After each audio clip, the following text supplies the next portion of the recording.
Assalamualaikum warahmatullahi wabarakatuh. Today, let's focus on the construction industry, specifically in sectors like general construction and plumbing. These areas involve diverse activities such as building structures, plumbing installations, and even demolition work. However, workers in these sectors face significant health risks due to exposure to hazardous materials. Common diseases include asbestosis, lung cancer, silicosis, and kidney cancer.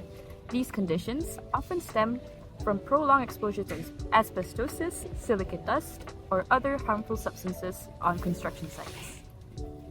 The graph highlights the relationships between asbestos consumption, the number of construction workers, and cases of malignant mesothelioma in construction workers. Firstly, asbestos consumption increased rapidly from 1946 before starting to decline during the 1980 until the 1990 period. After that, for the construction workforce, was a steady increase starting in 1946, followed by stabilization around 1980. Meanwhile, cases of malignant mesothelioma showed a significant increase during the 2000s. We can conclude that the decline of asbestos relate with increased awareness and regulations, while malignant mesothelioma cases highlight the long-term effects of early exposure. Second graph shows that the asbestos use declined from the 1980s to its 1992 ban, accompanied by a decrease in construction workers during that time. However, mesothelioma cases linked to construction exposure rose from 11.1% in 1993 until 1998 to 16.4% in 2014 until 2018. From the graph, we can conclude the high-risk group for malignant mesothelioma are dominated by older workers aged around 50 and above,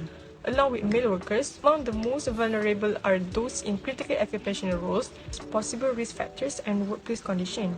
One of the main risk factors is direct exposure to ACM. After that, workers often perform multiple tasks. Lastly, long-term exposure to asbestos significantly increase the risk of developing serious disease or workplace condition where many of workers face a lack of awareness. After that, the absence of adequate PPE and poor workplace conditions. So basically, there is a way to prevent and control it. Firstly, by providing education and awareness. After that, ensure that workers have access to high-quality PPE, followed by the asbestos abatement. Lastly, by doing a medical surveillance. Next, to summarize our findings, our research is focusing on the exposure risk of asbestos in construction sector. Asbestos is primarily used in industries such as construction, shipbuilding, and manufacturing. Long-term exposure of asbestos on daily basis poses a risk of getting mesothelioma, a rare kind of disease.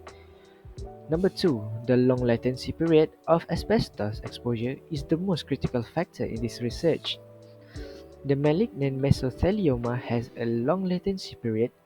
This means the cases are still emerging even after asbestos was banned many years ago. We had to look for past year statistic data since the cases are still emerging. Move to the prevention method that we focused on. Number 1, engineering control such as wet method, which is the most effective engineering control measure in this case. Number 2, job rotation to reduce the time of exposure of workers. Number 3, the least that can be done is providing the suitable protective equipment such as N95 mask. In conclusion, our research demonstrates a significant and growing number of cases among construction workers. This highlights the necessity for providing education and training for workers engaged in tasks such as construction and renovation of the building. The prevention and control method needs to be performed to reduce the risk of dust hazard. Awareness and compliance to safety regulation are essential in protecting workers' health and ensuring a safer construction environment.